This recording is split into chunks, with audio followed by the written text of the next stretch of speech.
Hey folks, welcome back to the Gun Buff channel.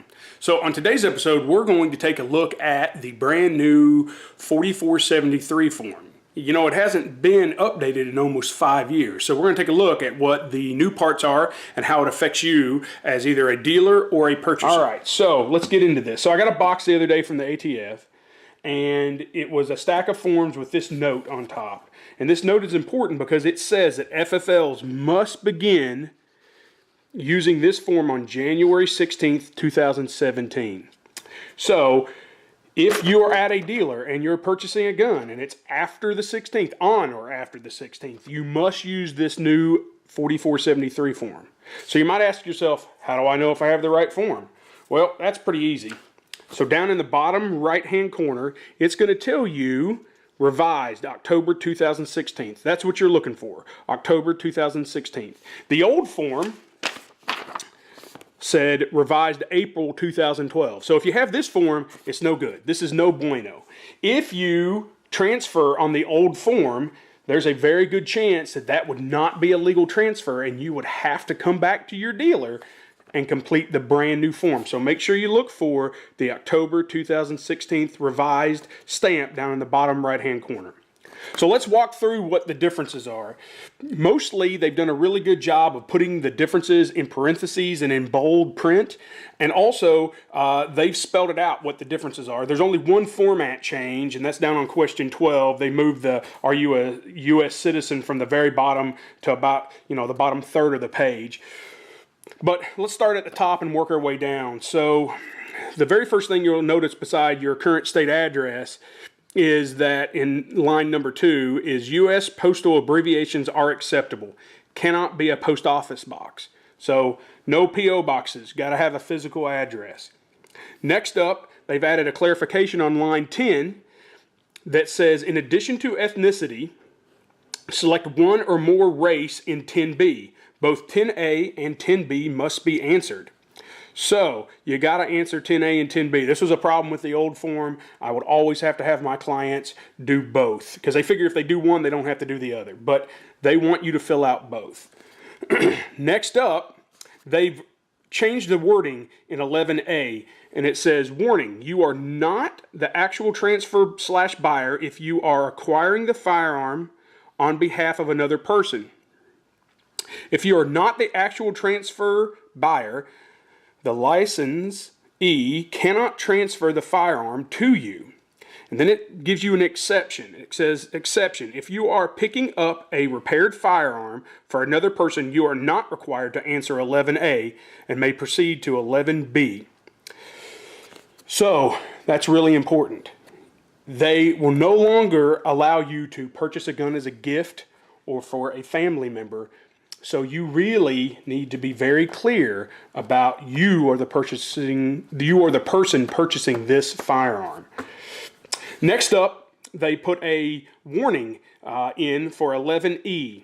It says, warning, the use or possession of marijuana remains unlawful under federal law, regardless of whether it has been legalized or decriminalized for medical or recreational purposes in the state where you reside. So they're basically telling you that if you have a medical marijuana card or you live in one of those states that has recently legalized marijuana, it doesn't matter to them. If you use marijuana or have it in your possession, you cannot own a firearm.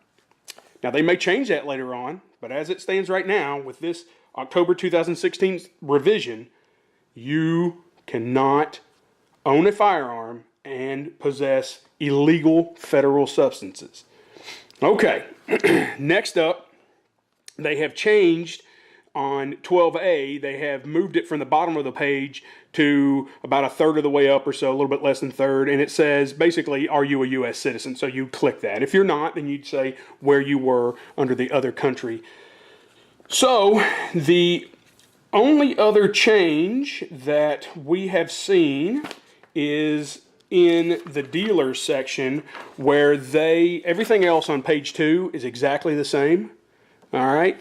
But when you get into page 3, there's some minor changes, some easier changes. So they have given you numbers, right? So for when you're transferring multiple weapons, they've given you 1 through 4. They used to give you 5 lines, and now they only give you 4.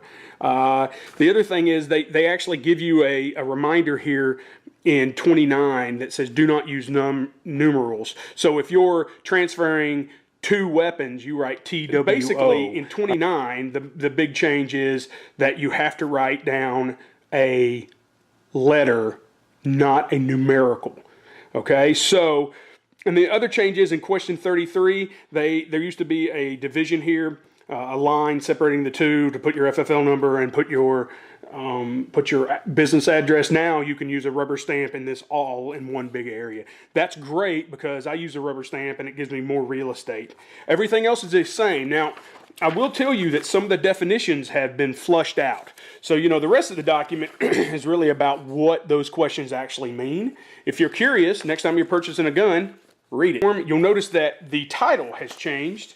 So here's the older on top and the new one on bottom, and you'll notice that the old one says Firearm Transaction Record Part 1 over the counter. They've done away with that. It just says Firearms Transaction Record.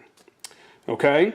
You'll notice that the form number is exactly the same. They've just changed the revision down at the bottom, right? So they've shortened the title just to Firearms Transaction Record, and they have added some clarifications. And again, all of it, if you forget what has been changed, has been put in bold, in parentheses. So you shouldn't have any trouble. Pros and cons. So, first up, there aren't any cons.